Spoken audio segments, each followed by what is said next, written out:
I'm interested to hear what the sort of whether there's one or two or three, the career high, the real moments that have stuck with you for the rest of your life. Wow, that's a great question. I mean, I think all of the big moments where you do something for the first time. So the first state title was huge. The first NCAA title was huge. The first time under four for the mile, and then making your first Olympic team. Like all of those big firsts just stand out so vividly in my mind. That's awesome. That's awesome. And I think the inverse of that, and it might be a little bit less direct, but what was the most memorable career low?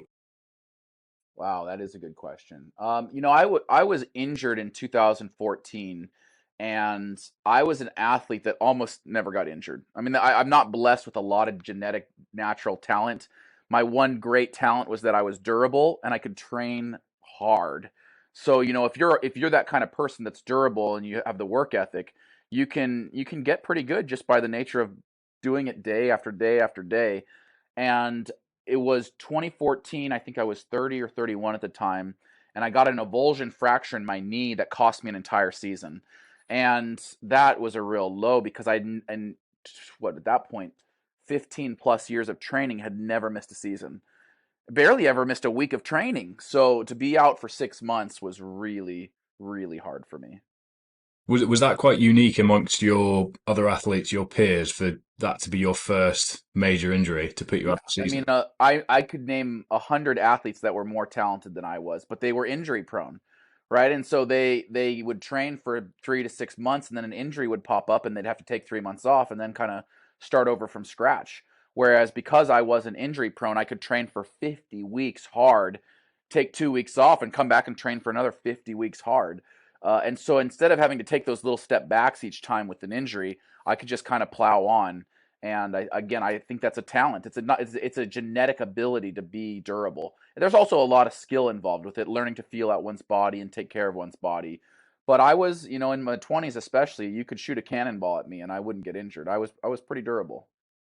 Durability is the name of the game with a sustained career in any sort of sport, really. I mean, Yeah. it's not as big over your end, but football is very comparable. I've got so many friends that are rugby players that have just had a myriad, a list as long as their arm of injuries here, seasons out there. And it's just hard, but it's that bounce back. It's bouncing back from those that's what's important. And what I heard on a podcast you've been on recently was that at 25 and 26, about 5, 6 years into your professional career, was when you started seeing a sports psychologist properly. And I just want to dive into a little bit more about what you took from that experience personally and what barriers, what boundaries you really felt you overcame throughout that process. That's a great question. I always felt like I was a pretty strong athlete mentally. And it wasn't until I started dating a girl who was using a sports psychologist and was introduced to the field. I was about 26 maybe when I was introduced to the field of sports psychology, and this sports psychologist was so helpful to this female athlete, and I ended up talking to him as a relation as it related to my relationship with this female athlete. And when I broke up with with this girl, I said, "Listen, I know that you have been working with her for years, but I really value the time that we've spoken together. Can I start working with you now too?"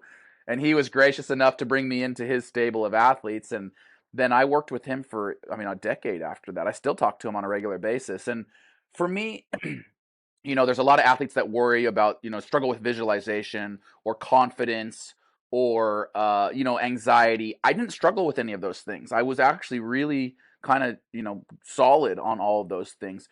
What I struggled with was the lifestyle of being a professional athlete. And I resented a lot of the things about what it took to be at that level, the lifestyle. And so 9 times out of 10, when we'd talk, he would just help me reframe things in my mind. So instead of looking at everything as a sacrifice, as everything as, I'm in this holding pattern that's preventing me from living the rest of my life, he reframed it in my mind as an opportunity, as something to be grateful for, even though it was challenging, to embrace the challenge and to dig into that. And so it allowed me to train harder. It allowed me to be happier. And I think that, a happier athlete it performs better typically. So we really focused on learning to love the process, learning to embrace the process, and find happiness and fulfillment in the daily challenges rather than this. My natural inclination was I'm going to just hate my life for 9 months out of the year while I train my ass off until the fun stuff that is the season. He taught me how to enjoy those other 9 months. You've mentioned previously as well that it was a very lonely It's a existence. I super think lonely existence. Being a professional runner is not a good job. Full stop. Like, I'm glad I did it. I had a wonderful career. I wouldn't trade it for anything. I am so grateful that I don't have to be a professional runner anymore. is that why the community side of your YouTube channel and your existence now is so prominent. That sense of community. Do you feel like you're making up for lost time with everything you do now because of what you missed out Well, on in your athletic career? it's almost like I cherry picked my favorite part of my career and said, this is what I want to do for the rest of my life. The favorite part of my career was competitions and interacting with my fans, right? That's why I loved the season so much. That's why I just looked forward to the season all year long and hated it the rest because it was so lonely. I'm like, I just want to go race and I just want to sign autographs for the fans. Like, could I just do that year round? So now that's what I do year round. I put on my own events. Yeah, I put on my own events and I invite everybody to come out and race me, and then I stick around and sign autographs and give everyone high fives. So I cherry picked my favorite part, the community and the competition, and I made my YouTube channel that because I knew that would be sustainable for me. Because some YouTubers they look towards the content creation days and they kind of roll their eyes and like, oh, I got to do this, I got to play this character, for my fans. I just literally just do what I want to do because I want to do it. Even if I made $0 YouTubing, I would still do this because I enjoy it so much. It's icing on the cake that I get paid for it. Yeah, yeah. And I think that if there's a lesson to be extracted from that, it's that everything that we do, we should analyze and take away what actually makes us feel fulfilled, what actually makes us happy, and just focus on it more. Because it's so easy to just get stuck going through the motions. And you could have just put a pin in your professional career, carried on with Run Gum, and that would have been it. But you would have been missing out on all those things that you enjoyed as part of your athletics career. So I think it's very inspiring to see how you've managed to merge the different components together. One question that I absolutely hate asking of myself is why am I doing what I'm doing?